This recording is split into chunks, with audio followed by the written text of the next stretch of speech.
So as we know that prostate cancer is nowadays increasing, and as the medical advancement is going on, so we are getting or we are able to diagnose the prostate cancer into the early disease.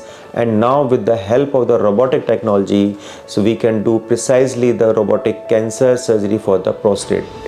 So recently we have operated a patient and who underwent robotic radical prostatectomy, and now you can see that his recovery is fast. And as we know that prostate is such a gland which is situated very deep into your pelvis, lower part of your abdomen, and it is surrounded by the blood vessels and the nerves. So to separate the prostate from these vessels and the nerves, and simultaneously we have to join again the urine pipe to your urinary bladder.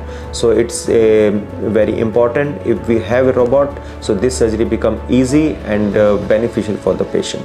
So now we will listen about how the patient feel about this surgery. मैं दीपक कुमार शर्मा, राजापुरी उत्तम नगर दिल्ली से belong करता हूँ। मेरे father in law हैं जिनका नाम रामदर्श शर्मा है, वो भी मेरे साथ ही हैं। हम एक्चुअली मेरे फादर इन लॉ को थोड़ा सा कुछ प्रॉब्लम था, जिसमें उनको burning sensation at the time of urination और bleeding at the time of urination कभी कभी ऐसा हुआ करता था, बट बर्निंग सेंसेशन उनको मोस्टली हुआ करता था। तो आकाश हॉस्पिटल हमारे घर के नियर बाई है, हमने विज़िट किया आकाश हॉस्पिटल में। डॉक्टर विकास अग्रवाल हैं जो सीनियर डायरेक्टर हैं उस यूरोलॉजी डिपार्टमेंट के, उनसे हमने कंसल्ट किया। फिर उन्होंने कुछ टेस्ट वगैरह कराए, उस टेस्ट में हमें पता चला कि उनको प्रोस्टेट एनलार्जमेंट है। तो प्रोस्टेट एनलार्जमेंट का हमने 3 महीने पहले हमने प्रोस्टेट एनलार्जमेंट की सर्जरी करवाई थी। उसके बाद जो स्पेसिमेन आया था वो बायोप्सी के लिए गया। बायोप्सी में हमें डायग्नोस हुआ कि वो प्रोस्टेट कैंसर है बेसिकली। तो उसका हमने पेट स्कैन करवाया। पेट स्कैन करवाने के बाद फिर डॉक्टर विकास से ही हमने कंसल्ट किया।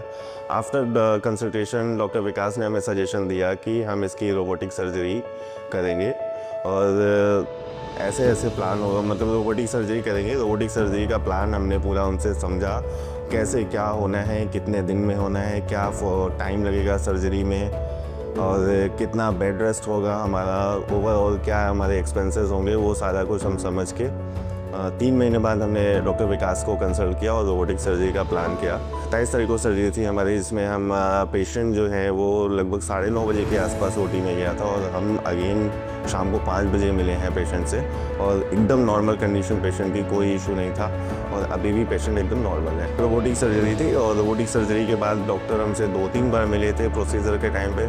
उन्होंने पूरा हमें गाइड किया कि अभी कोई इशू नहीं है, पेशेंट आपका एकदम नॉर्मल है, कोई भी प्रॉब्लम नहीं होगी। सर्जरी के बाद पेशेंट को आईसीयू में शिफ्ट किया गया।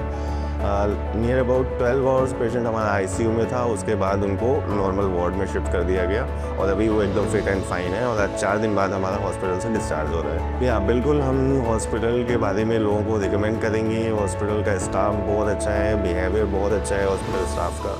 आइदर वो पेंट्री डिपार्टमेंट हो, आइदर वो सफाई डिपार्टमेंट हो, कोई सा भी हो, सारा स्टाफ, सारी नर्सेज, डॉक्टर्स, ओवरऑल पूरा एक्सपीरियंस मेरा बहुत अच्छा था यहाँ पे। थैंक्स बोलूँगा डॉक्टर विकास अग्रवाल एंड उनकी टीम को, क्योंकि उन्होंने बहुत अच्छे से सपोर्ट किया, बहुत अच्छे से गाइड किया और बहुत अच्छे से ख्याल रखा।